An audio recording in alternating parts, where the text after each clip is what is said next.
मछिया मोड़ कंचन इब्राहिमपुर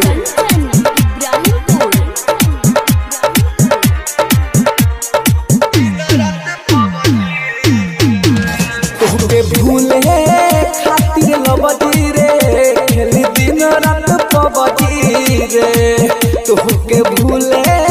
खातिर लबजी रे खेली दिन रात पबजी रे ओखिया जागता निक न लागता ओखिया जागता निक न लागता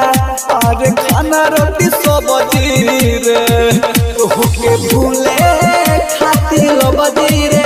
खेली दिन रात पबजी रे तोहके भूले खातिर लबजी रे रोज खेलता नी पबजी रे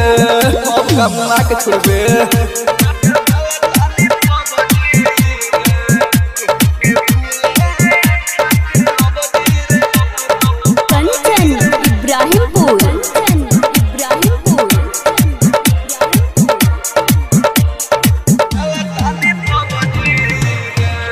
भरवा घरवा छोड़ी रही बहरा रे हो प्यार कोई के धोखा दी होले जखम गहरा रे हो दिन भरवा घरवा छोड़ी रही बहरा रे हो प्यार कोई के धोखा दी होले जखम गहरा रे सुन तोरा चक्कर में पिटता रे बाबूजी रे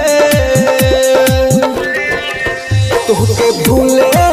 खातिर लबजी रे खेल दिन रात पबजी रे तोहके भूले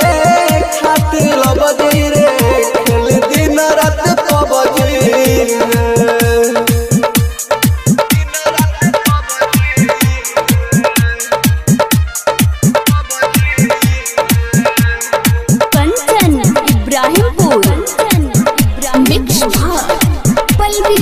स्टूडियो मछिया मोड़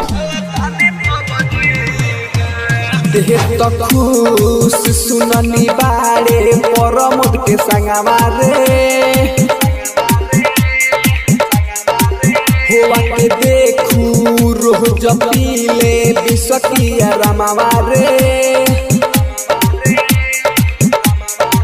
होते तो खुश सुननी बारे परमोद के संगवा रे होवा के देखू रोज पीले बिसकिया रमावा रे कहे अमन जितना ही माफ करी है रबजी रे तोहके भूले खातिर लबजी रे खेली दिन रात पबजी रे तोहके